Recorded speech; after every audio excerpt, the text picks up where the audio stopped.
Okay, we're off. Okay, good evening, everybody, and welcome to the March Community Forum, Wimbledon Community Forum. Everybody is very welcome. Thank you very much for attending, and disappointing that once again we're on YouTube and Zoom rather than being able to meet in person. I do very much hope that will end soon. So as I say at the beginning of each meeting, this is your opportunity to hold your elected representatives to account. And in fact, this evening we have more here than normal, so that's really good. And your opportunity to contribute ideas and comments and to raise concerns. And as I think I also always say, it's your meeting, so we will go at your pace, but we do have quite a lot on this evening, which is a good thing. So please keep that in mind with your questions and comments. And the final bit is that, as usual, I'm afraid, when we're on Zoom, I am going to ask everybody to make their questions and to ask their comments by the chat. I think it's the only effective way for it working, I'm afraid. So feel free to contribute anything you want to, but please put it into the chat, and then when the speaker has finished speaking, put them into the chat at any time, but when the speaker has finished speaking, then I will ask the questions on your behalf, and they will respond. So we're very lucky this evening to have Stephen Hammond, our Member of Parliament, Leonie Cooper, the Assembly member, and some elected councillors. I think that I've captured everybody. I've seen councillors Peter Southgate, David Williams, Hayley Ormerod, Paul Kohler, and I think that's possibly it. Apologies if I have missed. Oh, and Daniel Holden, sorry, and I can see Daniel Holden too. I have many times I've said the wards that everybody's from. I'm happy to repeat that if anybody wants. Peter is joining us from Merton Park this evening, and Peter's very welcome, but he's also here to speak on a particular item. His ward is just outside the boundaries of the forum.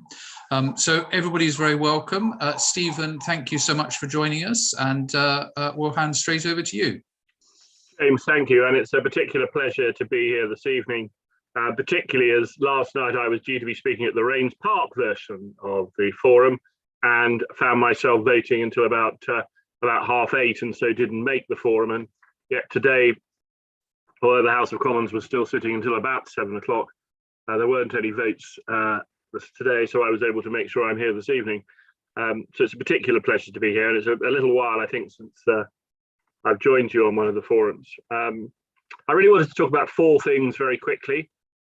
Clearly, the most important thing happening in politics nationally, internationally, and locally is Ukraine and the aggressive and barbaric invasion of the Ukraine by the Russian state.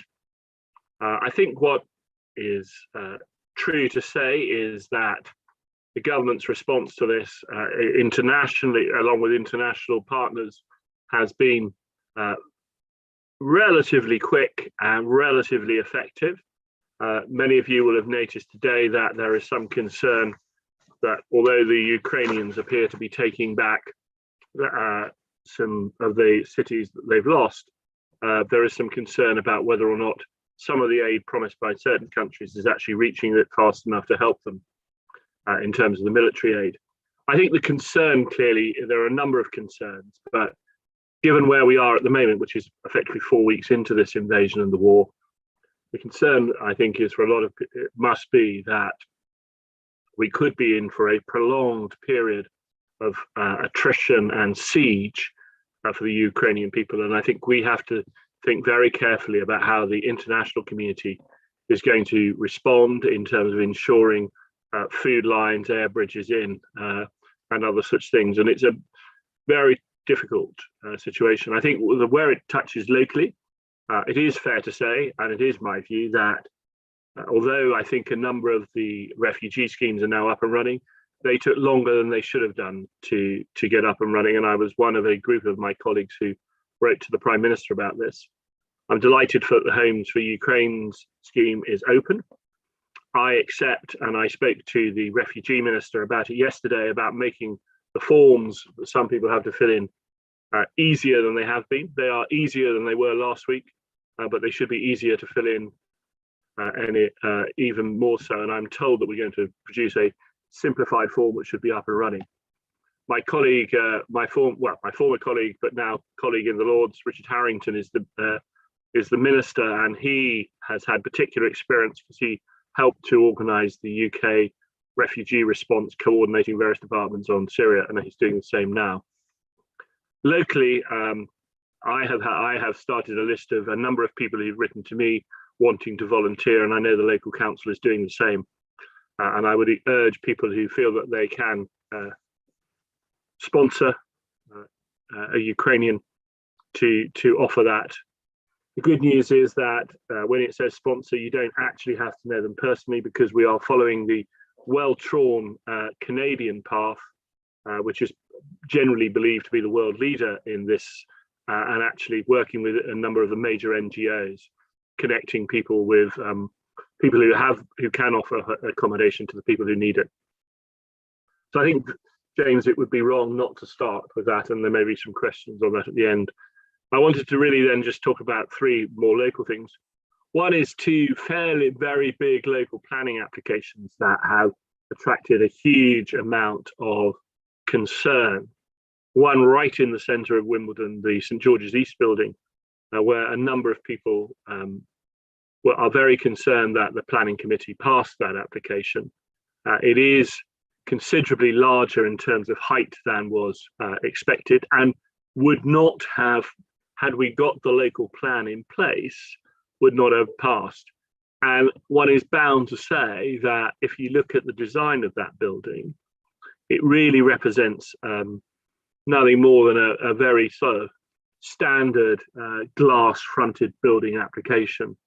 And I know a number of people have raised considerable concerns with me about it, and I have written to the mayor suggesting that this is certainly an appropriate planning application where his plans, his ability to call in applications should be used. I understand that there's also several local petitions running about this, and I think there's further comment likely to happen. It does play into the point that we still don't have locally, although a lot of work was done on this, certainly in the period 2017, 2018, 2019 on the local plan. And I remember hosting a number of Saturday lunchtime, I suppose, round tables with local residents groups talking about the local plan and feeding into it. And so the plan that is there, I think, has some merits to it, particularly in terms of it defines areas for commercial expansion, areas for residential expansion. It lays out in some detail sort of height and bulk of likely building. And I think that had that been in place, this application at St George's East wouldn't have happened. The other application, which is clearly attracting both local, national and international comment, is the All England's application for plans on the Wimbledon Park golf course, as it's known. It's fair to say, I think, that this application is controversial in a number of ways, and controversial not only in Wimbledon and the borough of Merton, but also controversial in Wandsworth as well. And I think there are 4 or 5 major concerns that local residents are talking to me about. And I have worked with local residents groups to meet the All England to try and find some solutions. That doesn't, and I've held a public meeting as well on the subject. I think the major concerns are, one, the prolonged closure of Church Road during the summer. To say that's of greater concern at the Southfields end rather than the Wimbledon end. But in the Wimbledon end, particularly residents in Wimbledon Park, Wimbledon Village and Hillside, there are concerns being raised about 5 things really. One is the planning application obviously is on metropolitan open land. And again, normally metropolitan open land status protects development. 2, the number of courts that the All England are proposing, which is considerably more than there are at Roehampton. So the question mark is, do you really need the number of courts they're suggesting to run a qualifying tournament? 3, the scale and size of the new show court. 4, the fact that there is a public park, and that a public park to be created, and it is undeniable that that is a benefit, and I think that is to be welcomed. There are some issues about, broadly speaking, the permissiveness of the park and who is actually going to run it into the long term and who will have control over it, and the guarantees that it will remain an open public park. And the siting of, fifthly, the siting of a number of maintenance buildings in the public park. And if they were sited elsewhere on the scheme, I think it would make the park generally more open and more public. This is a controversial application. I believe it's likely to be heard in Wandsworth fairly quickly after the local government elections, and in Merton probably either at the June or the July planning committee meeting. So I think there is still amount of time before we know the resolution of this application. It is also there is also a covenant which Merton Council is effectively the trustee of for the local population, which, depending on who you speak to and which lawyer you speak to, effectively prevents building on the golf course land. We will wait and see exactly what happens there, because there clearly will be differences of interpretation, but it is pretty clear that the covenant is there to protect the land, to make sure that it is an open vista, that building shouldn't happen. I guess there are 3 outcomes. One is that the local council, I know, are taking legal advice, but the issue here is that it is pretty clear that if the local council take the legal advice, and that legal advice is that there is no building on the land, that will not prevent the planning application, because the planning application is a separate process, but will effectively stop it happening. Then there is, I guess, the chance for it to be taken to the land tribunal, and there is also the point that it could be waived by the local council, or some accommodation could be met. But nonetheless, I think the All England application is one that is probably the planning application that's attracting most controversy locally at the moment. I just wanted to comment on two other major things, James. One is people will be aware that the National Parliamentary Boundaries Committee is in sitting and in process, and 2 Mondays ago I made a submission to the Parliamentary Boundary Commission on behalf of Wimbledon, because I believe that it is quite clear that Wimbledon itself is a cohesive constituency. It's one that's been kept together through several iterations of the Boundary Commission's proposals, and I think keeping what were effectively the 10 wards is going to change slightly in the new local government iteration, but keeping the 10 wards together as they are should be the building block.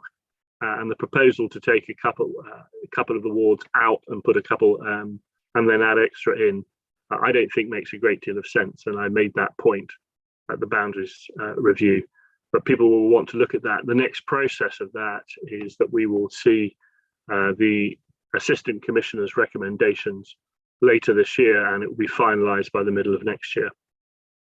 And James, I think probably I've been speaking for rather longer than I said I would, so I'll leave it at that. And if there are any questions.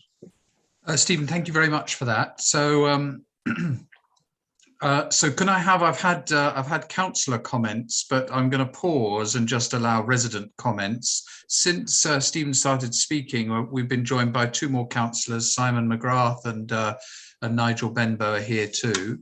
And there's one in the waiting room. So comments and questions, please, into the group chat by residents first.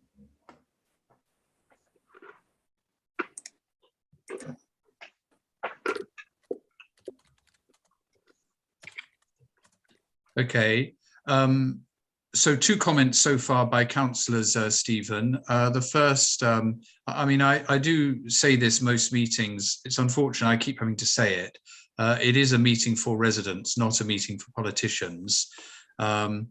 Okay, so I'm going to take residents' questions first.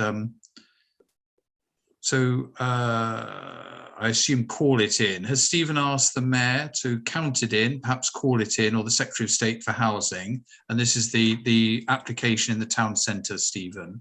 So is that something that you have been able to take some action on or plan? Yeah, I mean, as I said in my statement, I have written to the mayor. That will be the normal first process. And on the All England, I've written to both the mayor and the Secretary of State about it, because there is some concern that on the All England, the mayor may be conflicted by statements he's made, but I'm not sure whether that's true or not. But nonetheless, on the All England application, I've written to both the mayor and the Secretary of State. The response from the Secretary of State was that he is aware of both applications. He's contacted both local councils. He will see the planning committee through and will then, at that stage, make a decision about whether to call it in. Okay. But I've written to. I haven't, and in response to Sarah's last comment, I've had nothing back from the mayor's office yet about the St George's East call-in letter. But I will put something up on my website as and when I get something back. Okay, thank you both. Any other resident comments or questions? So this is your opportunity to hold your MP to account, but also to contribute any ideas or comments that you want to at this stage. Okay, I will take the 2 political points, but I do keep saying that's not what this process is about. This is what the council chamber's for. What we're here to do tonight is to listen to residents' views. So Stephen, you've been asked 2 questions. Yeah. Simon McGrath has asked, he said he's a bit puzzled on your comment about the local plan because the Conservative group voted against it. I mean, you can see merit in the local plan as we can, but the Conservative group obviously decided to vote against it. You may not have a comment to make on that. I'd have thought. Well, I mean, the point is that I guess that there were elements of the local plan you as a Conservative group didn't like, and I support some of that. What my point is that we almost any number of other boroughs have a local plan in place, and if this one had been rejected and then come back with a modification, it could have gone. The problem is that because there is not a local plan, some of the restrictions on the planning committee which would be there aren't there at the moment, and that was the point I was seeking to make rather than making any particular political point. It's the fact that we have taken so long to get a local plan in place is a hindrance when local residents are seeking to make a strong point about some of the applications. And in terms of Paul's comment, I'm not suggesting that I've heard anything that that the covenant is not effective and or enforceable. What I was suggesting was merely that, and Paul as a lawyer would know that if you put 2 lawyers in a room, you can quite often get 2 different opinions. And what I am suggesting is that, you know, the council are taking legal advice. I know residents groups are taking legal advice, and certainly the residents group legal advice is exactly as Paul would suggest, that the covenant is effective and enforceable. But and that he believes there is no prospect of a lands tribunal waiving the covenant, and that's certainly a legal advice I've seen. I haven't been privy to the council's legal advice, nor have I been privy to the advice of the All England. I am merely reflecting that one needs to understand quite often that you don't always get a unanimity of opinion in civil legal advice cases. Okay, I want to call a halt to that exchange, but what I will do, because my job is to be neutral, I will read out the rest of Paul's comment. As a property lawyer, I can assure him there is no prospect of the Land Tribunal waiving the covenant under their Section 84 powers, which was Paul's comment. Any other residents' comments or questions for Stephen? Because we will release him to his other duties if not. So this is your last chance. Chris, anything on YouTube?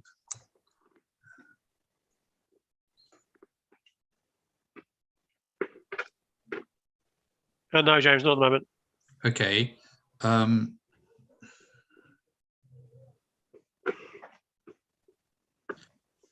Simon, I'm sorry. I know that we're near an election, but I mean, I keep saying it's a residents' meeting. Stephen, thank you. Unless you've got anything else you want to talk about, thank you so much for joining us. No, that's very kind of you, James, and thank you.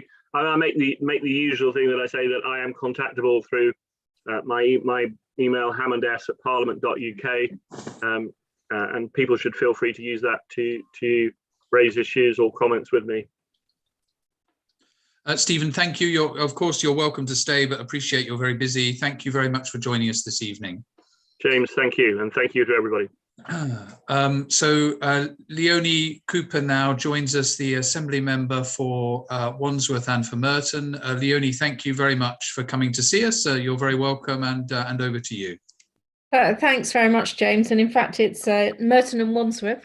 What did I say? What did I say? Said Wandsworth and Merton, which is quite. Okay.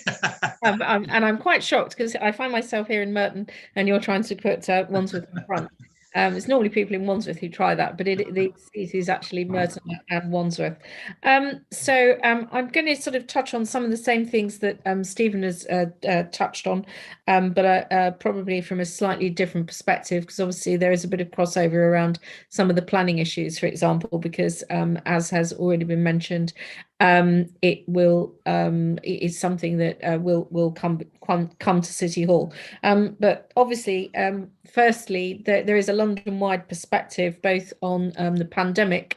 We've obviously moved from Omicron to this new Omicron Delta crossover, or BA2 or whatever it is. So although some of the restrictions have changed, we do still have the London Resilience Forum, and some of the London-wide pan-London bodies are still meeting and keeping very much a watching brief to be aware of what's going on across the boroughs in terms of London's health and in terms of pressure on hospitals. But obviously the pandemic, I think, is now very much taking a second place to the events in Ukraine and the appalling activities of Vladimir Putin. And it's something that we've debated in the Assembly plenary, and we proposed an urgent motion to the plenary, not last week, but the week before, calling for support and help for refugees seeking to enter the UK. And I think Stephen has already touched on the fact that it's still a pretty complicated process, and we're looking for government to make it easier for people who are leaving Ukraine, and 10 million displaced people. It's just happens so astonishingly fast as well, and it's an amazing thing that so many people have stepped up and have said that they're interested in housing people in their own houses. I think it's fantastic, and it shows just how much mutual aid people really want to offer. I think it builds actually on some of what people did during the pandemic. We've obviously just had the spring statement, and the cost of living crisis is also continuing to make news, and I'll come back to that subsequently. One of the things that we have just approved as the Assembly is the Mayor's budget, and the Mayor has an element of council tax. It goes to the Mayor of London. It's actually smaller in all the boroughs than the amount that goes to the local council. So you may have seen some coverage of the percentage increase. It actually works out as an increase of about 60 pence per week on a Band D council tax property. And the key priorities for the coming year are: the Mayor wants to put £90 million into a climate emergency fund, and the idea behind that is to unlock investment from the private and the public sector into decarbonisation schemes, because obviously that's still a huge project of trying to reach net zero. He also wants to put 23 million into schemes to tackle youth violence and violence against women and girls, which has also been massively a huge issue that needs to be addressed, and so more money going towards the violence reduction unit and also to deal with the situation with women and girls. 14 million to provide opportunities for young people. This includes 10 millions going towards the successor for the Young Londoners Fund, and 4 million to ensure that Sport Unite is able to continue. 5 million is going to be going out to the boroughs to assist them with their right to buy back. So buying back properties that were sold under the right to buy, to make them available for some of the many people who are on waiting lists across London. And 3.7 million to go to the advice sector, 3 million to help many bodies to leverage in funding from other partners. Quite often, if you give a certain amount, then match funding can come in, and 700,000 is going to ensure that the Warmer Homes Advice Fund is kept running, which is obviously quite vital given the current situation with the energy price cap lifting and what's happening in terms of energy bills going up. Just to say just one or two things about Transport for London. Obviously, one of the aspects of Transport for London at the moment has been that we've had a series of very, very short-term agreements with the government. There have been, the government has been supporting through the Department for Transport operators across the country. Because of the pandemic, so many people stopped going to work and started working from home, and the number of people using TfL is still only back up to about 60% of what it was before the pandemic started, and from almost actually it is exactly today, the 23rd of March 2020, 2 years ago today was when the first lockdown was announced. So it's really changed all of our lives over the last 2 years. And one of the issues why it's so difficult having these short-term arrangements is it's impossible for Transport for London then to go off and raise its own money. And of course, 55 pence out of every pound that London Underground spends, for example, is spent outside of London. The black cabs are made just outside Coventry. The red buses are made in Northern Ireland. There are 43,000 jobs across the country that are dependent on contracts that TfL has, and the new Piccadilly line trains that are made in Goole in Yorkshire. So it's really important. London is the economic engine that drives the country. We are net tax contributors in as a region, which is not true of many other regions. And so, when we say, well, we need help in terms of, supporting TfL, that's just the same as supporting Transport in Manchester or any of the private train operators. And it's not a sort of, we want a net amount out, because we're actually essentially, we are net contributors at the moment. So it's really important that we get a long-term deal. And I know that the new Deputy Mayor for Transport, Seb Dance, is going to be he's working with Grant Shapps and the officials at TfL and the Department for Transport, because we do need to sort this out. As I mentioned, we had a plenary this month, and we had motions on the cost of living crisis, the London living wage, fuel poverty, the national insurance increase, many different areas. We unanimously agreed the one on Ukraine and refugees. We weren't quite as unanimous on some of those other areas that I've just mentioned.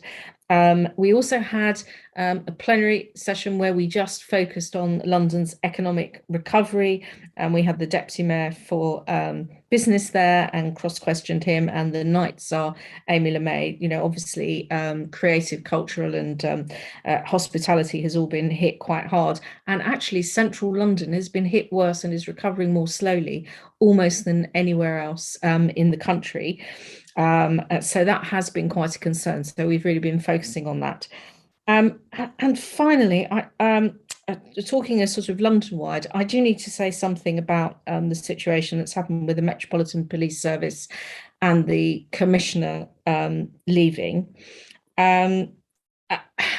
This whole of this last year, 2021, this time last year, we just heard about Sarah Everard. There'd been the pretty heavy-handed policing of the vigil on Clapham Common.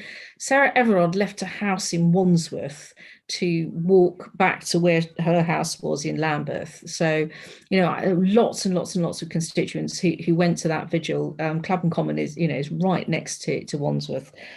And then what's emerged through the port inquest, and really that the police took a terrible attitude towards young men who were being murdered.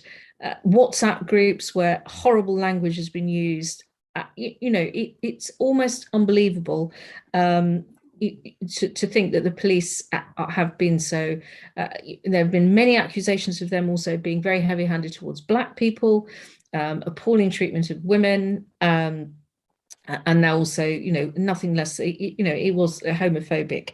And so, the mayor had called the commissioner in and was being quite sort of strong and saying, look, all of this, I have got to have a plan, and it does all need to be sorted out. I think it's unfortunate that she decided to resign in the way that she did, in one way, because she does have huge support amongst the police force. And I think it was Frank Dobson, when he first became Secretary of State for Health eons ago now, who said trying to turn around something like the National Health Service and sort it out is like trying to turn around a supertanker, and trying to turn around the Metropolitan Police Service is like trying to turn around a supertanker.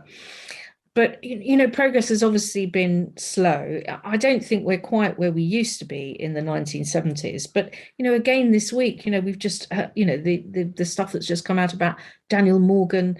And, he came to talk to an assembly meeting just about 6 months ago. Corruption. Every time you think the police have moved on, and then something else has emerged. So I perhaps it is right that also that she's gone. We do need to rebuild trust with so many different people across London. I think it's been, unbelievably difficult. And I have also received a lot of complaints from people who were really angry that they felt that the police were not going to investigate what's become known as Partygate. And then eventually they did say that they would, and indeed that continues to go on, because I think a lot of people felt really cross that they put these restrictions onto everyone else, and then felt that it should apply to everybody. So we've been we see the police, we see the senior police, we see we bring them before our committees, and we do cross question them very, very closely, and on that note about local people and having the opportunity to have those discussions at City Hall, like Stephen, I've received a lot of representations, both about the All England Lawn Tennis Club's proposals for the 8,000-seater stadium and their various other installations that they want to put in Wimbledon Park, and additionally about the St George's East block in the centre of town. And I have had some meetings with some of the planning officers, and next week I will be having a private meeting with the Deputy Mayor for Planning, so that I can express the view absolutely directly, not just in writing but in person, to him, to make the points that people have been making so clearly to me about their views about both of these planning applications. We don't, as Assembly members, have a direct role to play in terms of having a vote on these things, but I do think we have a very strong role to play in making sure that local views are communicated to City Hall. I'll leave it there, Chair. Oh, sorry, I've just caught you just as you were just blowing your nose there. Sorry, that was just the wrong moment to finish there. I'll leave it there. I don't know whether anyone's got any questions that they want to put. I can see one from Michael Bull, which I haven't managed to read yet. So Leonie, thank you very much for that, and thank you for your report. The only question so far is about is congestion charges and whether they should be stopped at the weekends. I don't know if you have a comment or view on that.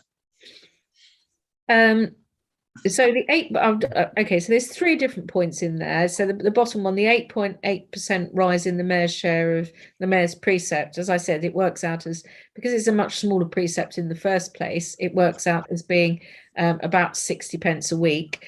And look, the amount of support that comes to City Hall from central government grant, government actually agrees that they're underfunding, for example, the money that they should be giving City Hall for the police. That there's an assessment been made, for example, by the Home Office for the amount of money that London should get for the national and international cities grant, and it's 200 million short.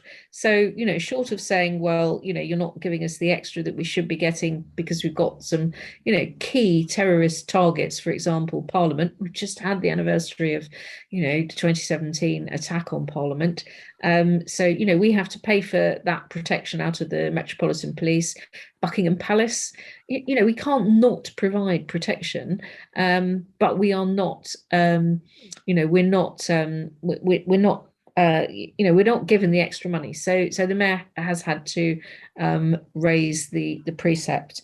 And the other points in terms of, no, the mayor's not waging war on cars. I think, if you look at the mayor's transport plan, it is very clear that by 2041, that 80% of journeys should be done either by active travel, so that would be on foot, by bicycle, e-bike, that sort of thing, or by public transport. That leaves 20% of journeys, and for some people that might be 100% of their journeys because, they might have particular disabilities.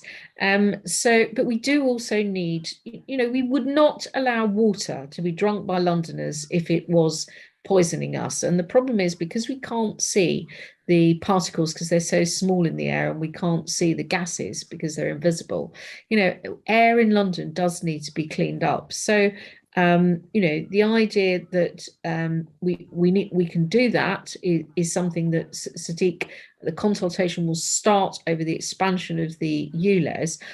I don't think that is a total war on cars, but it does mean that we either need to change to cleaner vehicles, or for some journeys to consider other forms of transport and how we travel. But we do need to wean ourselves off this our reliance on cars that pump out quite a lot of CO2, NOx, and also particulates. It just really isn't good for us. And in terms of taking the congestion charge off at the weekends again, that has all become part of the discussion with the Department of Transport. And so that will, all of the changes that can or might be made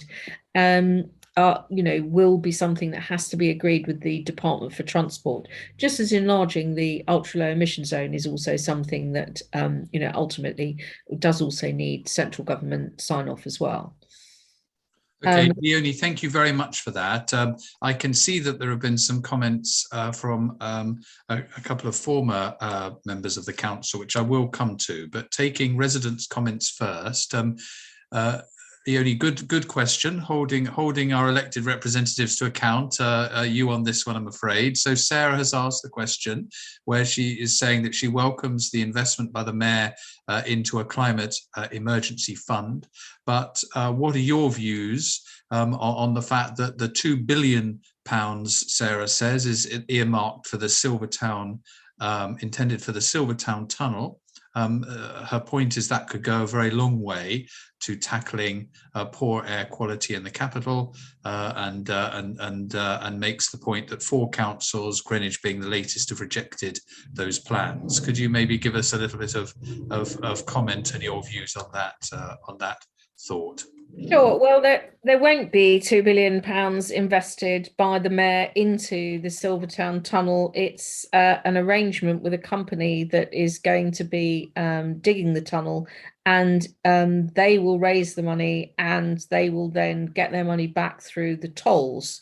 So there isn't a very large sum of money that is going into Silvertown. That is something that a lot of people seem to think that there is, and that it could go somewhere else. There isn't. And also some people have said, oh, well, the tolls will never happen. They will, because that is how the money that gets raised is going to be repaid. So it's essentially that is a misunderstanding. In terms of why the Silvertown Tunnel has been agreed, it's because at the other end of the river, we have a certain number of bridges between southwest London and northwest London, or even just West London. But once you get past Tower Bridge, the connectivity at that end of the river, and obviously it gets wider as well. It is, I think there are only three means of getting across. You've got the Rotherhithe Tunnel, and then you've got the Dartford Bridge and the Dartford Tunnel. And the idea is that this would create connectivity to improve what is an incredibly congested part of southeast London, and it will improve air quality. The modelling has been done by TfL showing that it would improve air quality. And the idea is with the tolling is that a lot of the usage of the tunnel will be buses, which currently are very stuck in traffic. And it will enable electric buses to go backwards and forwards, and the tolling, I think, will be linked to the CO2 output of the vehicles that want to use the tunnel, although I'd need to actually look into that last point again to be absolutely certain that is how the tolling is going. I'm not sure how detailed the information is about how the tolling is going to be worked out, but I think that's how. I don't, and on that basis, TfL's modelling does not show that it will increase traffic. There will always be very heavy traffic in that part of southeast London because you've got the A2 and the A20 going out, and they go down to the docks. I used to work on Blackheath Hill, and I can absolutely tell you that there is a huge amount of traffic that is lorries going up and down Blackheath Hill all the time, continuously, without ceasing, going out through Greenwich, because it's going down to the docks, it's going down to Dover and Folkestone, Londoners need to eat, amongst other things. So, there has been strengthening of the road network going down to Southampton, and that was extremely controversial when the M3 went through Twyford Down. And then also strengthening of the road that goes out through Hackney and then out through Waltham Forest, and that was where Swampy became famous. And again, that is going out to Felixstowe and the docks up there. And actually, if you look at what's happened with the congestion on the M3, it has broadly gone, despite the fact there's still a lot of lorries that use that road. And also similarly on the M11 Link Road, the huge traffic jams up there. I have no proof either way as yet as to whether this will be the case in southeast London, but if that is my understanding of the way that the tunnel has been and the modelling has been done.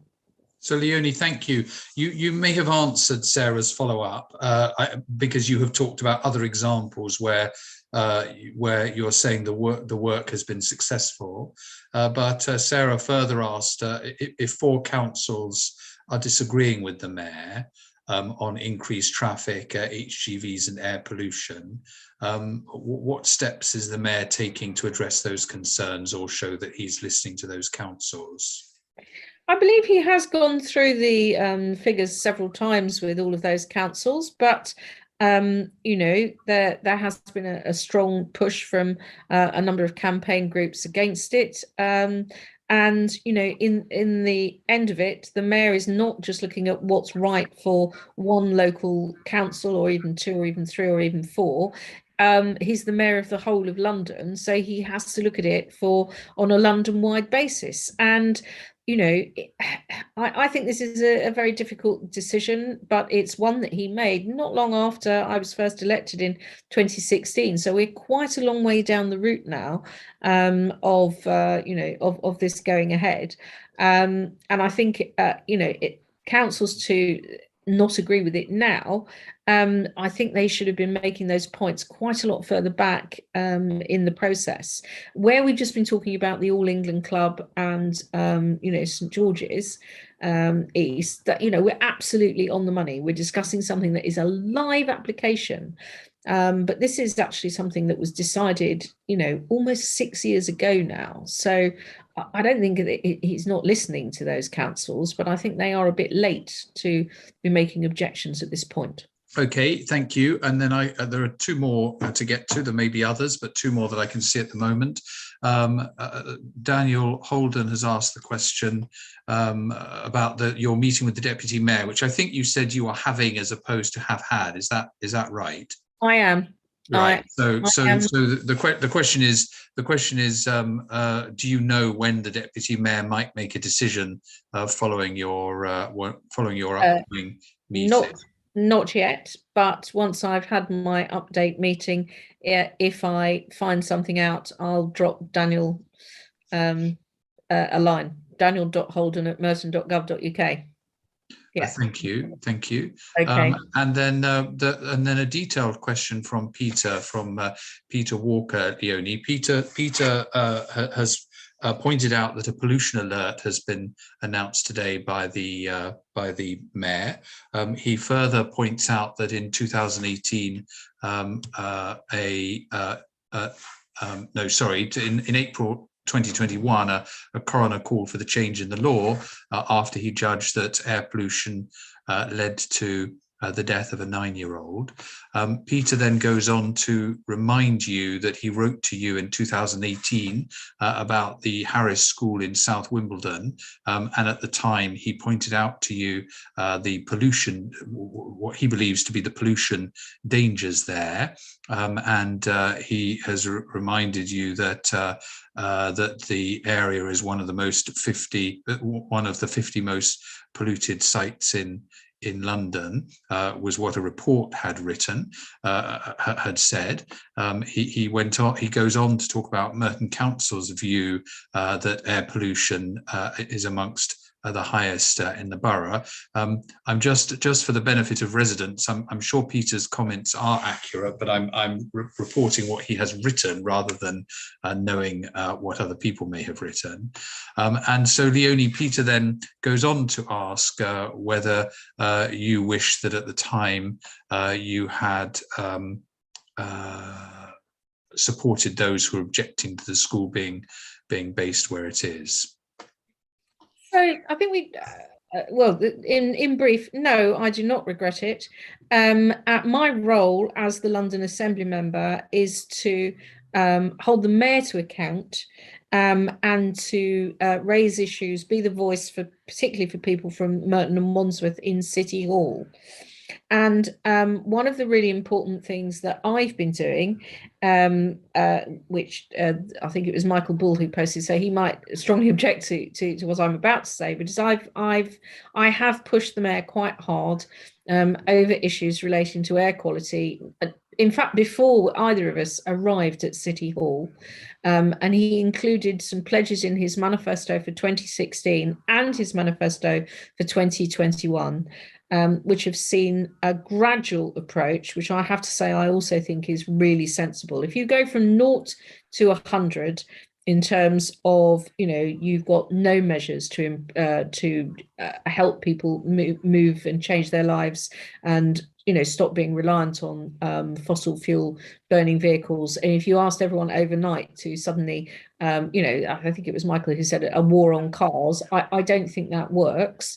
And the mayor immediately began consulting people from May 2016 onwards to say, I am going to launch the ULEZ, and then I'm going to expand the ULEZ. I'm going to precede the ULEZ with the T charge. And he has now, and I was sitting there with Rosamond Adu-Kisi-Deborah's mother in the front row and watched him talk about enlarging the ULEZ to make it cover the whole of Greater London.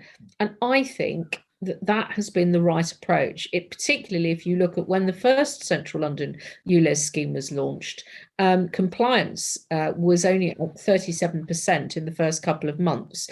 The new enlarged one that's come out to the North and South Circular, compliance is round about 90% in the first month already.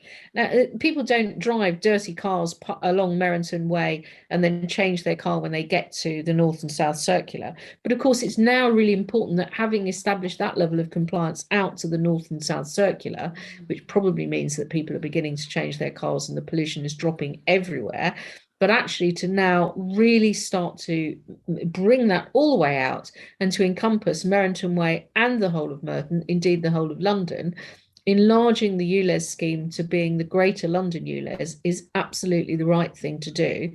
And so it may have not gone as quickly as previous Councillor Walker would have liked. It may have gone too quickly for Michael Bull, who, you know, just the set of remarks above is talking about the war, that the mayor is making war on cars.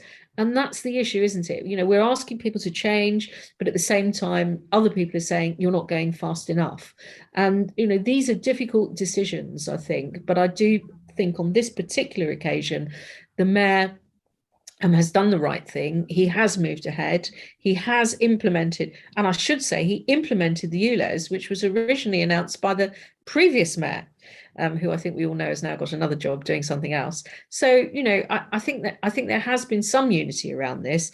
How we've proceeded, you know, I'm sure that, you know, there will continue to be debate, and some people will say we've gone too quickly and it's a war on cars, and some people will say you haven't gone fast enough and you've left children with their lungs exposed. I am going to continue to fight for air quality to be improved across the whole of London, and I will therefore, but I will also want to consult with people. So, for example, things like, you know, scrappage. How should that work? How can that work? You know, what will make that work best for local people in Merton? Because it will be a change for people, but it's so important for the reasons that previous Councillor Walker has outlined in his very long contribution just there. Thank you. Okay, thank you, Leonie. I don't know whether this is another.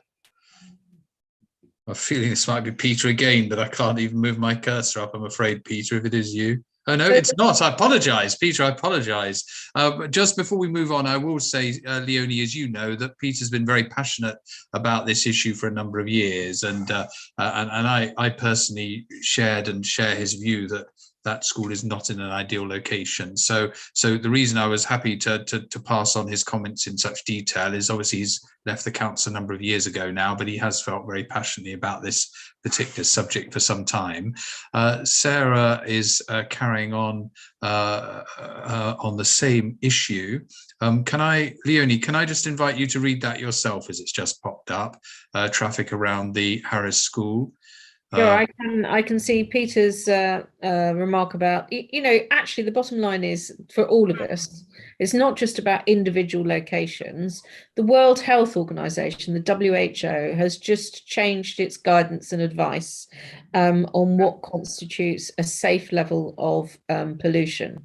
And they've actually advised that they don't think there is a safe level of pollution at all, at any level, whether it's a hotspot or whether it's just the background. So whether it's very close to a particular road or whether it's not. Whether or not I was the chair of the Environment Committee is completely irrelevant to you know, the agreement of the council to decide that they wanted to put a school there. We don't have a veto on the Environment Committee of this kind of thing at all. And, you know, I am pleased that from next year that we are going to enlarge the ultra low emission zone and the air pollution will go down. There is no doubt about it. And also in terms of the climate emergency, it will address that as well, because there will be less CO2. I can see that Sarah has also said that the WHO has said that. I'm not sure that they have always said that there was no safe level for pollution. They did actually have a limit. There was a limit value, and actually Putney High Street, which is another reason why I've been campaigning on this for a long time. But of course, it benefits many parts of Merton as well, because a number of the buses along Putney High Street also travel through Merton. Was one of the locations where, you know, competed with Oxford Street and Brixton Road to break the limit values first thing, for the 1st, 2nd or 3rd of January. So it's something that's a really important issue in terms of cleaning up London's air, and we need to now move on. We're going to be pressing the mayor around moving from low emission bus zones to zero emission bus zones. So those bits of the the fleet that the mayor has control of, I will certainly be pushing very hard for for those diesel buses, for example, to be phased out in favour of electric and hydrogen. That's just one for it. Okay. Thanks, Leonie. I'm conscious that, to be fair to you, you're here obviously this evening as Assembly member, and I think it's right to ask you to comment on the school because you supported it, but I can now see comments are getting really quite detailed, and they would be more issues. I think you're welcome to comment if you would like to, but there are more issues for the council. It's we don't have a member of the administration here this evening, as far as I know, or a member of the Labour group. So you've been left. Oh, James, I was just going to say, I didn't support the school particularly, but I didn't, campaign against it. I picked up the issues that I felt were appropriate as the Assembly member to raise at City Hall. And certainly the issue that's raised there about the safety measures around the school, that is definitely not an Assembly member type issue. And I'm not saying that because I don't support safety measures, but it's just not something that we are responsible for. And I think it's quite important to make that distinction that we fulfill certain functions, but certain things are kind of not within our purview, if you like. No, and I think I hope that regular attenders this evening will agree that in the 8 years that I've done this, I have been very neutral and attempted always to be very neutral and to give both sides. It is disappointing that this evening there is nobody from the administration here. Usually there is a Labour member here, but this evening there isn't. So unfortunately, that is an important question about safety and the injury of two pupils, but there isn't anybody to answer that. And Leonie, as you quite rightly say, and in fact I'd said it first, it's not your responsibility. Do we have any other questions or comments for Leonie before she leaves us? So Leonie, thank you so much for joining us this evening. And thank you, Sarah, and thank you for your time, Leonie, and we look forward to welcoming you to future forums. But thank you for your report this evening. And Leonie has put her email into the group chat for anybody who would like to make representations to her directly. So that's Leonie Cooper, the Assembly member. Thanks, Leonie, and have a good, as I said to Stephen, you're very welcome to stay, but we appreciate you're also very busy. Thanks very much, James, and good to see everybody. And I think it's been slightly more effective than my last attempt to log on to the Wimbledon Community Forum Zoom meeting. Do email me if there's something else that you suddenly think of that we've not covered. Thanks, James. Thank you. Good night. Thank you, Leonie. So next we have Councillor Peter Southgate.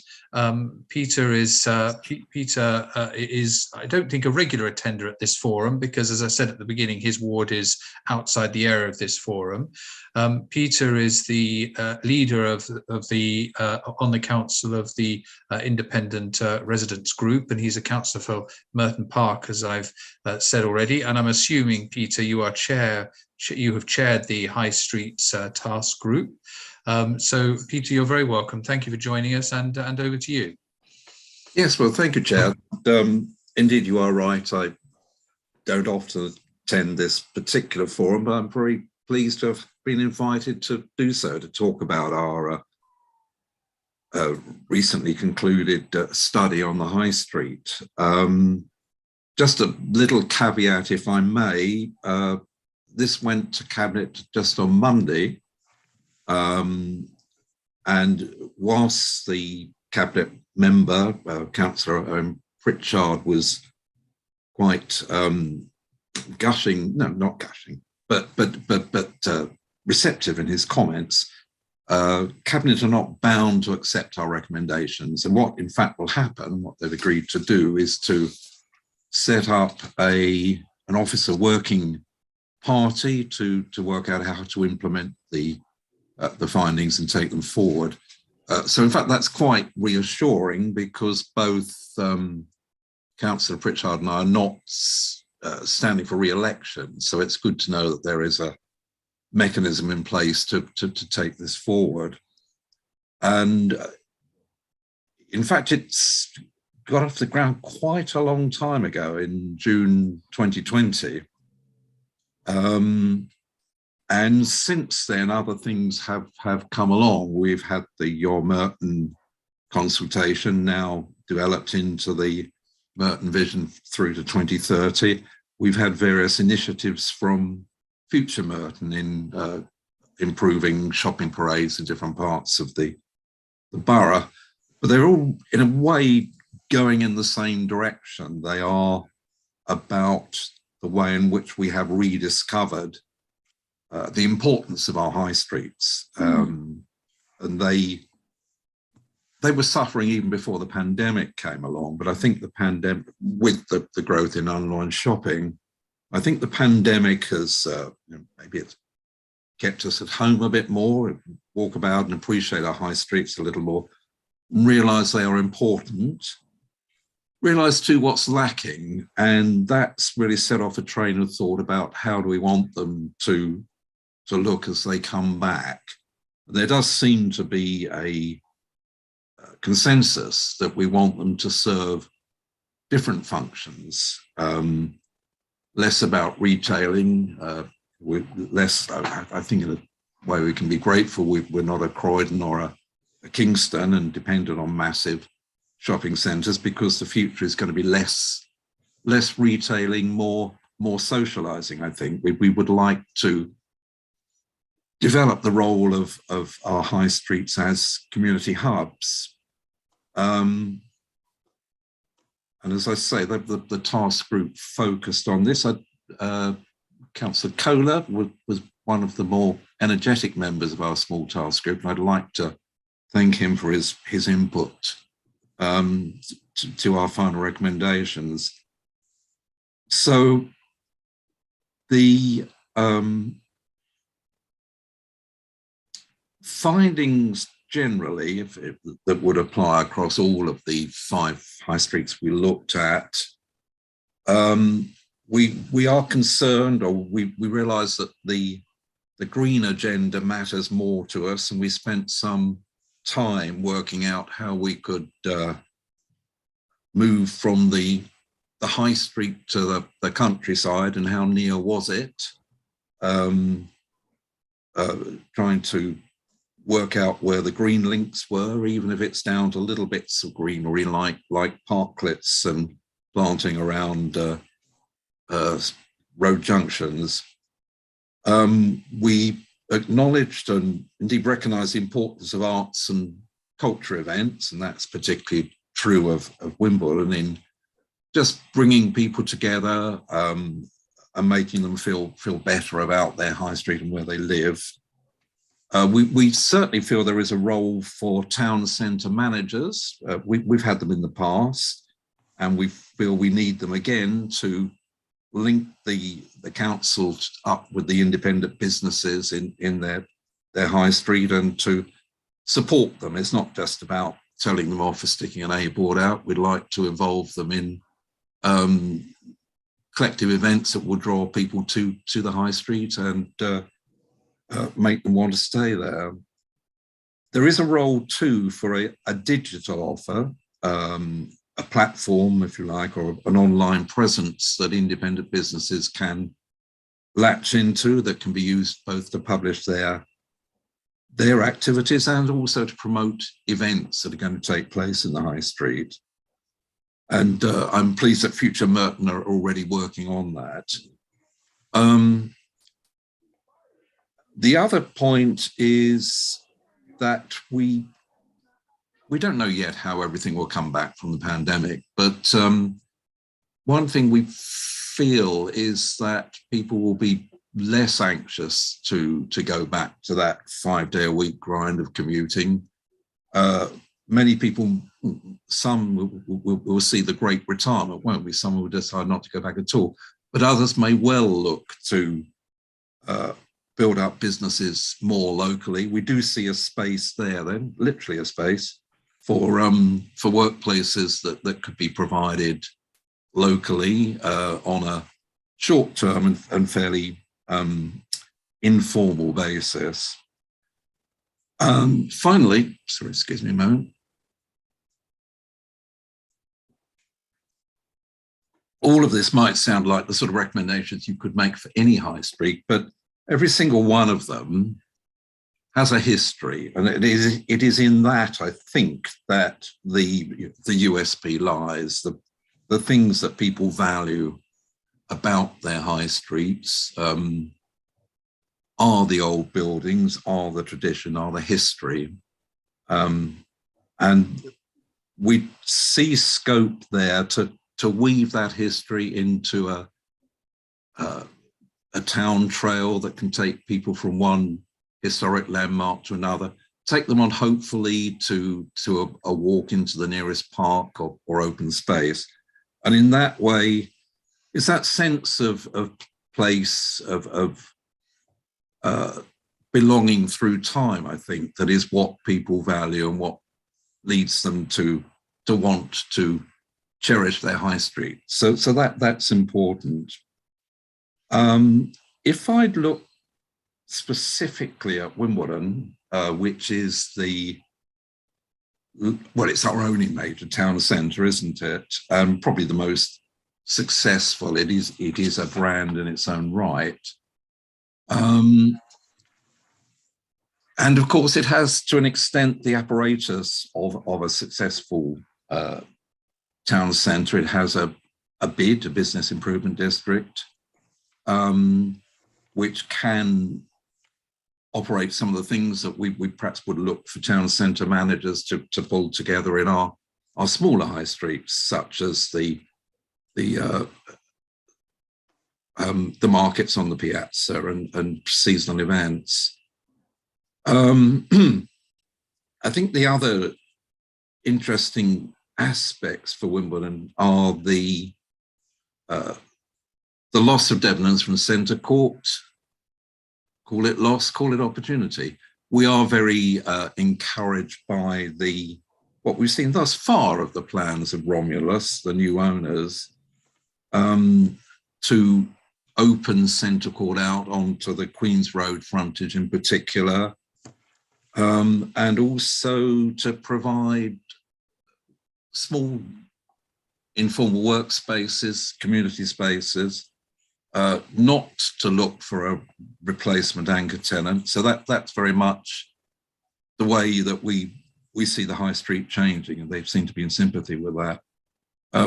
Another aspect in Wimbledon, which is not yet visible elsewhere in the borough, is the Wimbletech, rather, in the library. We were really quite excited about what's going on there and their role as an incubator for local startups and entrepreneurs. And there's seemingly a lot of bright minds there, and we think they could be harnessed to come up with ideas for Wimbledon that it would be well worth pursuing. The other, and mentioning too, of course, that Wimbledon has probably the most developed arts and cultural scene of anywhere in the borough. And there is a nascent and identifiable cultural quarter, if you like, running down from the new Wimbledon Theatre. And that seems to provide a nucleus around which bars and such like can offer more low-scale, informal entertainment events, stand-up comedy, jazz nights that will bring people in, will encourage perhaps amateur talent to get involved too. If there is a shortcoming, it is the lack of green space near the town centre, isn't it? You have South Park Gardens, and there would be scope, I think, to just make people, visitors to the town, more aware of where South Park Gardens are, actually. And that could be a part of this idea I put forward of a trail of historic sites and centres that could build in somewhere like South Park Gardens, which to my mind is one of the most perfect examples we have of a late Victorian town park in the borough. So, as I say, it's now over to the Officer Working Party that will take these ideas forward. There will be a detailed assessment or set of proposals worked up for each of the town centres. And we do want local organisations, in the case of Wimbledon, the Wimbledon Society and others, to get involved and to contribute to those, because in many cases they will be the repository of the historical information about those town centres, as well as being very involved in how they want them to develop. So I'll have a look at happy to have a look at these questions, Chair. So Peter, thank you so much for that. So I've been looking at the questions for you, but thank you very much for your presentation, updating us. So I think one question you actually did answer towards the end, and I appreciate this is the Wimbledon Community Forum, which is why you focused on Wimbledon.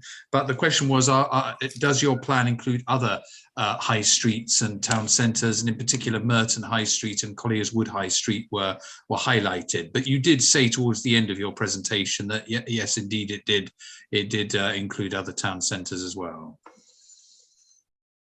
James, yes, can you still hear me? Yeah, we can hear you, yes. Oh, that's good. Okay, I've sort of switched off the vision inadvertently there. The 5 town centres are, in addition to Wimbledon, Morden, Mitcham, South Wimbledon as a specific area, Morden, Mitcham, South Wimbledon, and Rains Park, where I was talking last night. Okay, that's great, thank you. And then a further question has been, and I'm not sure whether you said the Cabinet had rejected the report, but in terms of the reservations that the Cabinet had, did they set out what those reservations were, and also what officers or departments might be involved in moving this forward from here?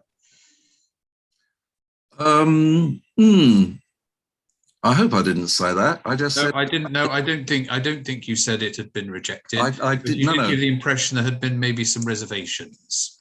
No, I think I just said, as is the appropriate caveat, every time that scrutiny can only make suggestions, it can't. It's up to the executive to take the actions. But I hope I was being there just overly cautious. The initial response from the Cabinet member was very positive, and I think, big picture, everything is moving in very much the same direction at the moment on this. So we are about breathing new life into the high street. The whole of the broader Merton vision is likewise recognising the role of the high street along with our parks and open spaces. I don't see any contraindications, to be honest with you, James, as to why this shouldn't be accepted and embraced by the administration. That's great, Peter. Thank you. And just continuing with comments from residents, presumably the officers and department that will take this forward will be decided in due course. But the specific question was have the Cabinet, was it indicated to you as to whether financing would be made available for some of the recommendations in your report? Certainly, there's substantial financing going into the whole of the Merton 2030 vision. There are specific pots of finance for Morden in particular, about 300,000 there. And in the recent budget, sums of money were approved for Mitcham, for an incubator, for a town centre manager to revitalise the market. So there there are pots of funding, yes. Okay, thank you. And then a further question that was asked was, you mentioned the possibility of a town centre manager, and the question was asked, is that not something that already exists with Love Wimbledon in terms of providing that function within Wimbledon town centre? Yes, it does, and the Love Wimbledon does perform that function. Again, I probably didn't explain that too well, but when I talked about Love Wimbledon performing a role that for the other high streets, we don't have a bid in place, so we would need a town centre manager in that role. But for and we indeed did have Sally Warren along from Love Wimbledon presenting the results of a survey they'd just undertaken about visitors' attitudes to Wimbledon High Street, Wimbledon Town Centre, and that was a valuable input as well. Thank you, Peter. Are there any other questions or comments on Peter's report? I'm willing to attempt to answer Sarah's long question in a little more detail. Yes? Yeah, no, please go ahead, Peter. Yes. I mean, you have, it was something I raised with you, so I think you have addressed it, but if there's more to say, then please go ahead. But that was the one about reservations in the cabinet and financing and officers assigned to take this forward. So you have already answered, but if you want to go further, please do. Well, no, I'm just thinking that we did, this is partly Nigel's question too, for South Wimbledon, we did draw a distinction, I think, somewhere around the bend in the Broadway as to what was Wimbledon in one part and South Wimbledon in the other. And we have, we've got some very specific ideas from the walkabout that I did with Sarah and with Eve Cohen, which are fed back in. They are in the SWOT analysis in the appendix to the report, and I would expect officers to work in detail with those residents groups, Battle Residence Areas, Battle Area Residents Association, to come up with very specific findings and proposals for South Wimbledon. Thank you, Peter. So no further questions or comments have come through. So Peter, thank you so much for joining us, and thank you very much for your presentation this evening and for answering questions. Peter, I would like to say some members of the council, some people here this evening may be forced to retire in a few weeks' time, but two members this evening are going voluntarily. So Peter, just wanted to pay tribute to you briefly for your many years of service to Merton and to the residents of Merton, and in particular the difficult decisions sometimes by your group to assist in minority administration in being able to provide a stable governance to the borough, and that can't always have been easy, but for the greater good you've allowed that to happen, and you personally have led that to make sure that there is a stable administration in Merton. So thank you for your service, and also to David Williams, who as some of you will know is a former leader of the council, a former mayor of Merton, and is the current father of the council, in other words the longest serving member of the council, and I think both of you can point to things around the borough that are only here because of you. And I know David in particular in the leisure centre, in the sixth forms in Eastfield Station, and probably others that I can't remember, that those things are here because of your administration. But I just wanted to say to both Peter and David, thank you for your service, and others of us in this meeting may be joining you in retirement, but you are both retiring by choice and also following very distinguished service to the borough. So thank you both very much for that. Thank you. Well, thank you, James, for a very fulsome trip. I can't let it go by though without saying that I did enjoy a very congenial and I hope constructive working relationship with David during that administration 2006 to 10. A bit of a baptism of fire for me. I was only a one-term councillor at that point. Learned a lot, but I think we always had a good relationship. And David would often put his group's point of view to me, and I would listen attentively. It worked very well. It was enjoyable, actually. So, David, thank you, and James too. Well, that's kind of you to say that, Peter. It cuts both ways, and I think because we have got an election coming up. I think it's almost a bit of a reassurance to the public that when you don't get a decisive result, and there wasn't a decisive result in either 2006 or 2010, the councillors who have been elected just have to get together and get on with it in the interest of the borough.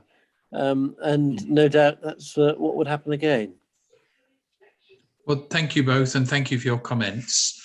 So the next, and Peter, thank you for presenting to us this evening. So the next item on the agenda is Olivia McKay. I hope that's the right pronunciation, McKay or McKay. Okay, great. Olivia, you're very welcome. You're from the Wimbledon Guild, and you're going to talk to us this evening on the subject of warm and well. So thank you very much, and over to you. Thank you very much, and thank you everybody for having me. Hello. Yes, so I am the Winter Warmth Engagement Officer for Wimbledon Guild. So Chris invited me along here just to give a little bit of an overview on the project. So it's one of those things that we're really trying to spread the word, because there's so many people that this could benefit, but so few people know about it. So we started in January 2019. And we are funded by Merton Council, and we are in partnership with Thinking Works and Age UK Merton. So Thinking Works are really the energy efficiency side of what we do. So they can do home visits and assess the energy efficiency of individuals' homes, as well as giving specialist advice on lowering your bills.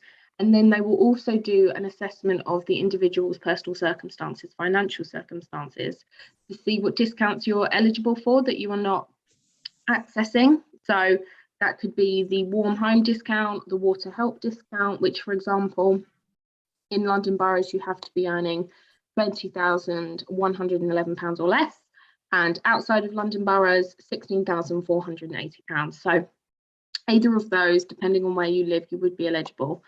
So there's that, and then we can also help you apply for those as well. There's something recently that we're finding that's become very popular is our fuel vouchers as well. So I'm getting a lot of referrals from individuals that are having to choose really between heating and eating. And if eligible, which I'll come on to afterwards, I would be able to liaise with that individual and refer them to my colleagues at Thinking Works, who will then issue them a £28 fuel voucher, which is then redeemed at the post office. So you do have to have prepayment meters for those, but we're finding those are becoming very, very common due to the increased price of fuel, which is affecting us all. So we manage to do those about 2 times a year per individual, sometimes 3, especially in the current climate. So there's that aspect to it, as well as advice on discounts. So that's really Thinking Works. And when they do their home visits, they will also give sort of a bag that really gets individuals starting. It's a little setup bag. So LED light bulbs, water saving shower heads, carbon monoxide monitors, radiator reflector panels, everything like that. So there's that aspect to it. And my role, as well as being a referrer for Thinking Works, is I do the handy person service as well. So I manage that on behalf of Wimbledon Guild, and I do referrals. So Chris, our handy person, is employed by Merton Council, and he's a free service. To be eligible, you have to be a Merton resident and either over 65 or have a long-term health condition. And he's a free service, and he can basically do anything that doesn't require a professional. So he can do putting up shelves, curtain poles, changing light bulbs, moving light bits of furniture.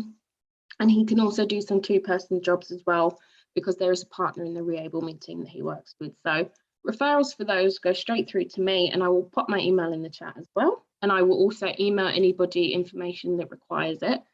And as I mentioned before, that I told you I was going to touch on, the eligibility criteria for Thinking Works is you have to be over 65 or have a long-term health condition or be on a low income, and you do have to be a Merton resident.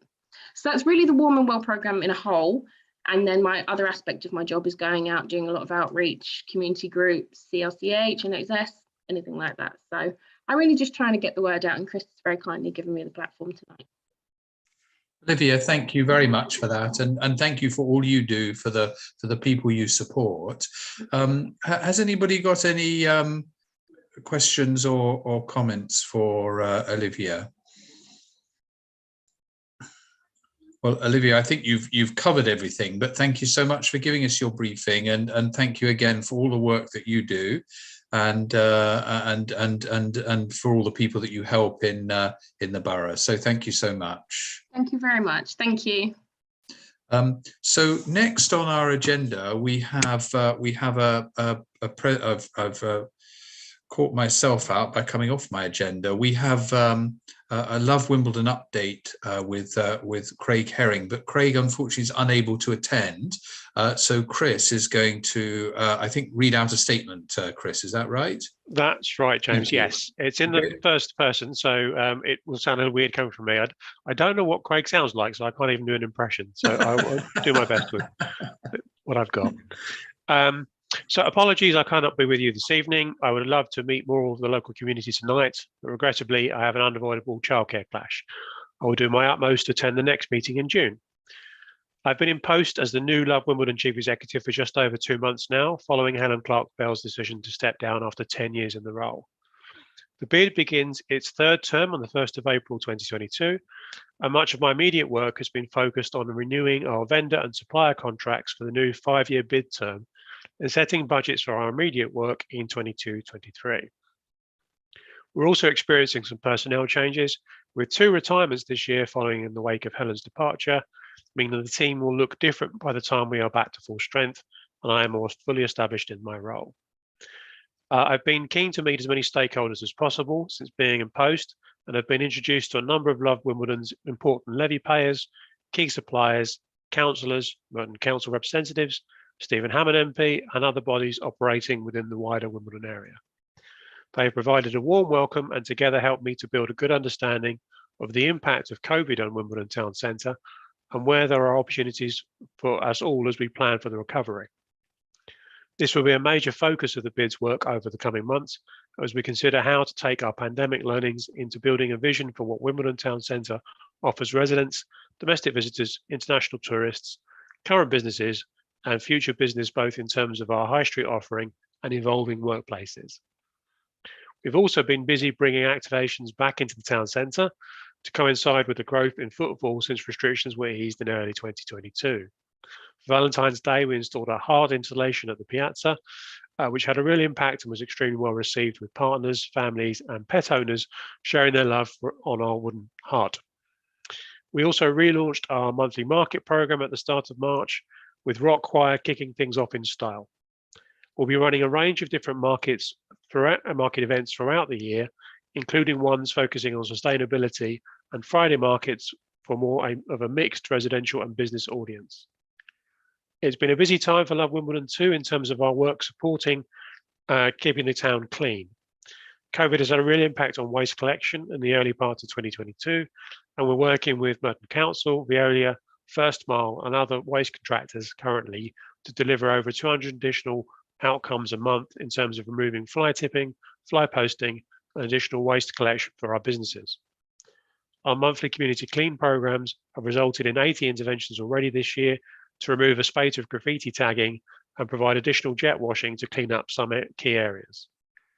We'll also be arranging a deep clean of Hartfield Walk next month, ahead of some snagging work which we wanted to do once the area had been through the winter period while celebrating its first anniversary. Moving forward, we have a busy programme of events planned that I'll be able to discuss in more depth at the next Community Forum in June.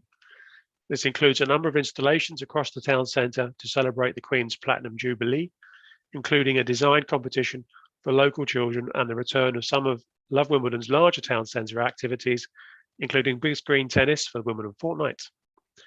From a green and sustainable perspective, we'll be launching a cargo bike pilot program for our businesses soon, with the support of Cross River Partnership and Merton Council, and we'll be testing this with a range of different scenarios to establish how useful it will be to our businesses.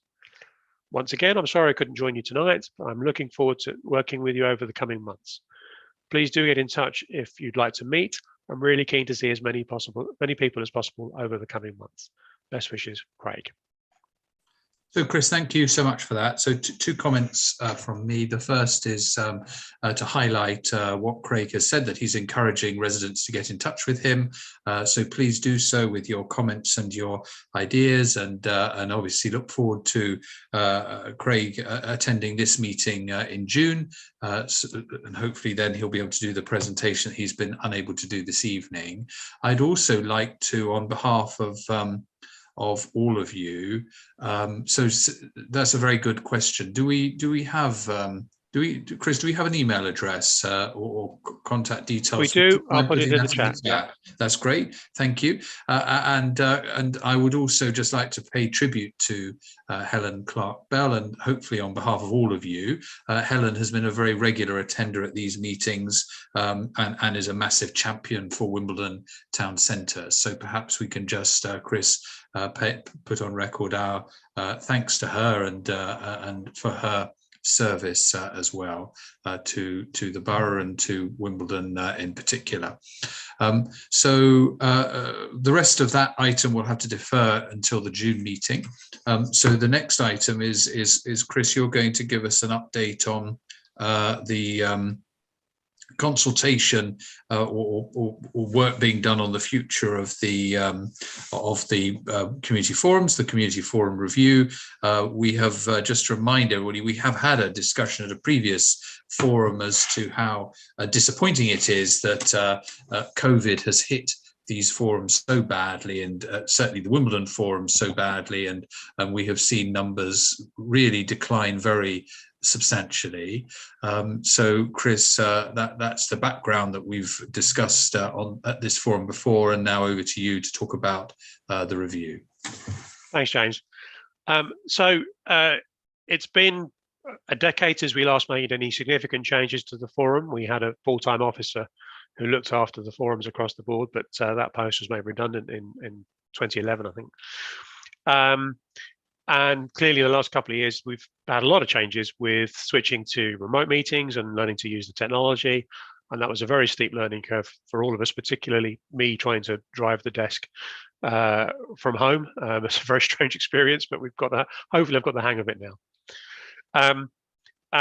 And then last year, when we did your Merton engagement exercise, which again was unusual to do in the pandemic, and we had to change how we do quite a lot of things and do things a bit more digitally.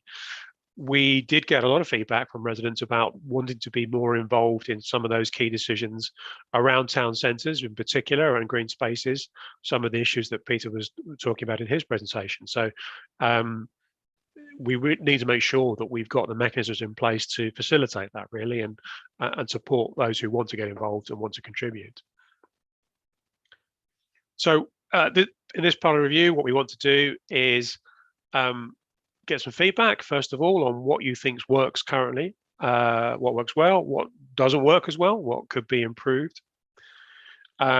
We've also looked at different approaches across other boroughs and different models for how these sorts of meetings might work, or different approaches to it. And we want some feedback on those ideas and whether they might be improvement, whether there's elements we can borrow from them. We are open to all suggestions on what might work, what might benefit things. And there's no reason why it has to be the same approach in every part of the borough. We're open to doing, different ways of doing things in different areas, or what's right for that community. So what I did initially was look at across all of London boroughs at the different approaches. There are broadly 8 different models, including those that are quite similar to what we already do. So I'm going to run through some of those other models now. I know we've previously spoken about and got some feedback on current state of the forums. I'm happy to have that conversation again from those who didn't participate last time, but also would be interesting to get any views on some of these other alternative approaches and what people might like about them, and also what wouldn't work locally. So some boroughs run what's called an area committee. This is a formal structure committee of the council. So it's populated by councillors, and often then with co-opted groups, resident associations or other groups attached to those meetings. There's usually opportunity for the public to speak, but it's very much a decision-making body, often with funding to spend on the local area. That might be through SIL or through other council budgets. So for example, our neighbours in Sutton have this approach. They have committees that cross 2 or 3 of their wards. The councillors sit on those committees and they make decisions about a relatively small funding pot, which can contribute to parks or street scene or open spaces in those areas. Other boroughs have gone down the road of contracting another organisation to run their local engagement. That gives the benefit of it being independent, but equally means it's not connected to the council. Some of those commission groups can be existing residents associations, so they're working in partnership with groups that are already well established, or they can be a single expert in delivering engagement tools. They can also be a mix of public meetings and online discussion forums. So, for example, Lambeth have set up something fairly recently. They've got an online discussion board for each of their wards, and they've appointed either a residents group or another agency to run those boards for each of those wards. With the growth of digital approaches, we've seen a growth in these 2 different ways of doing things. Digital panels are a representative group of residents who completes regular online surveys. So they are usually invited. They're generally designed to be a representative sample, and they give regular feedback to the council and other partners on local issues and involved in local consultations.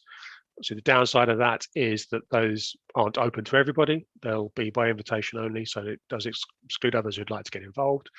That's something that goes on in Kensington and Chelsea, amongst other boroughs. Discussion boards are online again, but they're open and anyone can get involved. Obviously, there's a moderation issue. You need to make sure everyone's being nice and behaving.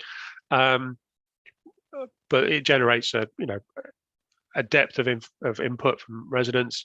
Not in the same format as a survey, so you don't end up with percentage X saying Y, but you end up with a much richer data source to work with. That's something that Barking and Dagenham are running at the moment. Quite popular across bits of London are question time style events. Usually it's a leader or a directly elected mayor and the cabinet or other local officials. It can be the borough commander or someone from the fire brigade or others who attend and are quizzed by members of the public. They can either be on a big geography, so the Mayor of London does this with all the Assembly members, so Leonie will attend these. They move around London, often chaired by someone from LBC or a local journalist, and people can quiz the Mayor and the other Assembly members. Or they can be much more locally focused. So in Wandsworth, they hold these question time events in each ward. They move them around the wards. So over a 4-year cycle, every ward will get a question time event. So that obviously means you've got direct contact with those elected officials. It will be much less presentation-y than perhaps these event meetings are, but you're able to quiz those who are making decisions. Citizen assemblies have become quite a big tool over the last few years. This is where you get a randomly selected group of residents, bring them in, present them with evidence and information, get them to discuss a particular issue and recommend a set of solutions that then become policy. These have been very popular, particularly around climate change and big chewy issues like that, where there are big significant factors to look at. But it could also be around things like regeneration programs. Newham has been running some of these, particularly around some of the neighbourhood regeneration work. They're quite resource intensive, and again, they're not open. It's a selected group, but you can see a clear chain between what people have said and then what the organisation is doing in response. Another approach that's been adopted in a few places, but Ealing have got it going at the moment, is where you decentralize this model and ask individual wards to decide what's best in their local area. So they will have support from a central team, but they'll organise and host local meetings in their area, and then be able to feed back into the organisation. So it makes it much more flexible, but equally less consistent, because each ward will do something a bit different. So we've got a survey up and running, which you can find by going to our consultation hub, and that's running until the 4th of April. Please fill it in. I made it clear at Range Park last night that currently we've had more responses from Wimbledon than other parts of the borough, to try and get their competitive juices going. So if you don't want Range Park to overtake Wimbledon, then please get involved and make sure you give us some feedback. There's a section on the forums during the pandemic and the use of the remote stuff, on forums more generally, and then a final section on these other approaches and what we can learn from those. So any feedback will be great and gratefully received. I'm happy to take any questions or comments now, of course, and any discussion that we want to have. So Chris, thank you so much for that. And I really would commend to everybody, including elected members, but most particularly residents, please do contribute. Please do go to that website that Chris has identified. And Chris, can I ask you to put it into the chat as well? But please do go to that website and contribute. It is really disappointing. I said earlier this evening that I've done this for 8 years, and it may well be that my time chairing this forum is coming to an end.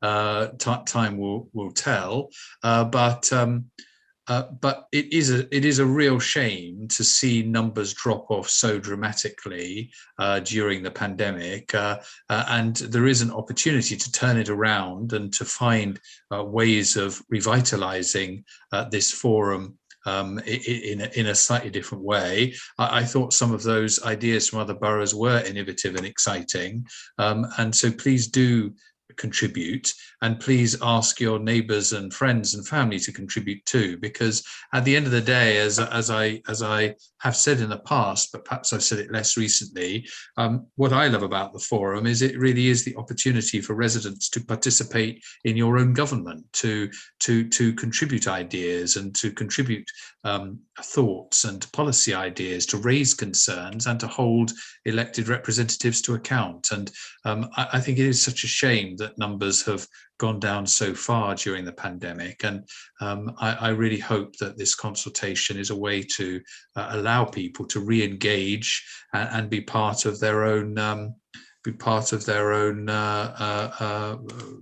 government and decision making locally.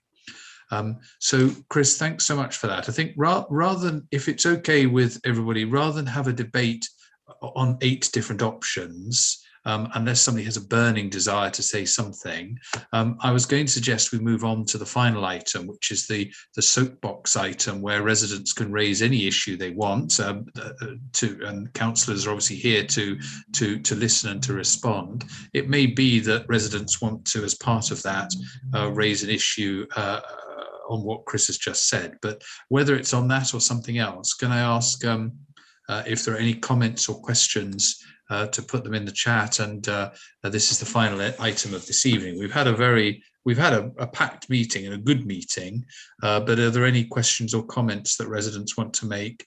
And if there are, please do put them in the chat. James, at a previous meeting, we were asked about the Trustford trees, and I have an update on that, if that would be helpful to. Oh yes, please, Chris. Share. Thank you. For those who remember, Trustford removed 11 trees without permission when they weren't supposed to do so. The position at the moment is the council has insisted that those trees have been replaced. There are now 11 semi-mature London plane trees that have been replaced at exactly the same spot, and an additional 12 new silver birch trees have been planted along the River Wandle as well. Further to that, the council's also put 26 tree preservation orders on trees on the site. So as a result, that the council's considered that the matter is now settled and there'll be no further enforcement action taken. Thank you, Chris. While you were talking, a comment has come through to suggest that a hybrid model may work, whereby we return the forums return to being in person, but with a way to link in by Zoom. Any other questions or comments on any matter to do with any local issues?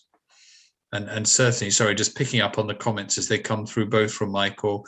Yeah, I mean, more wider advertising is definitely needed, and that's something that's been touched on before.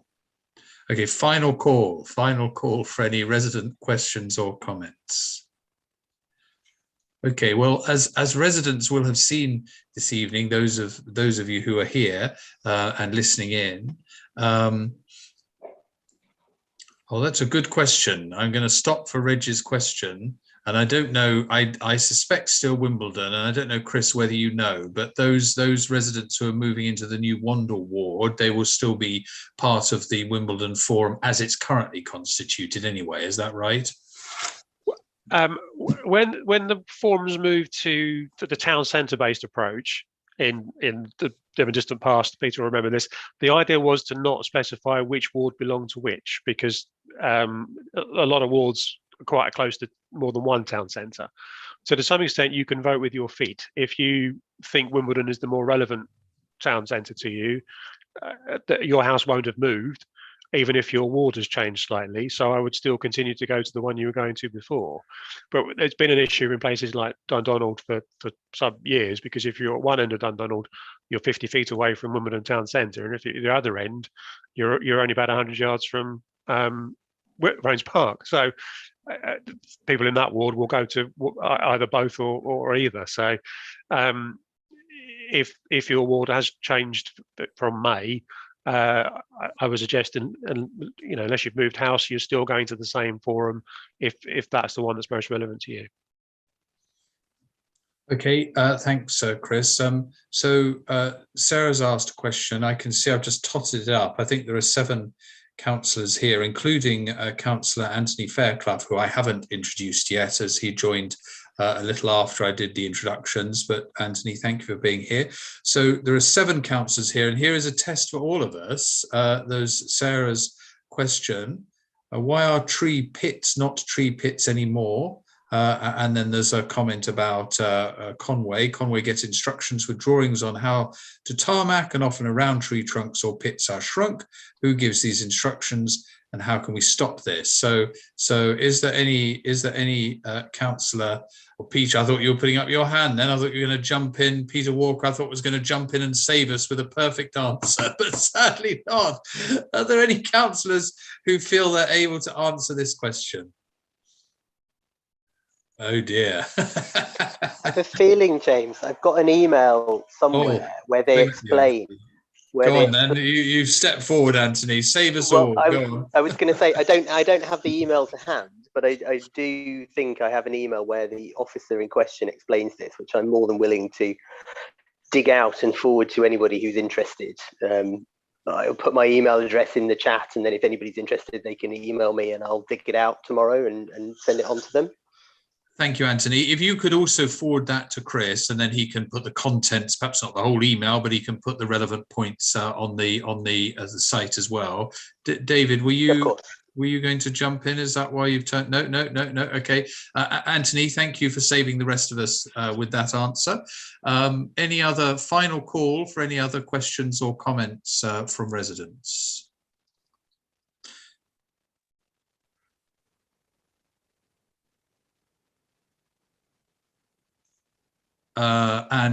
Sorry, so Sarah again, public realm designs are off. Oh, I'm losing it now because others are coming through. So apologies, just 1 second.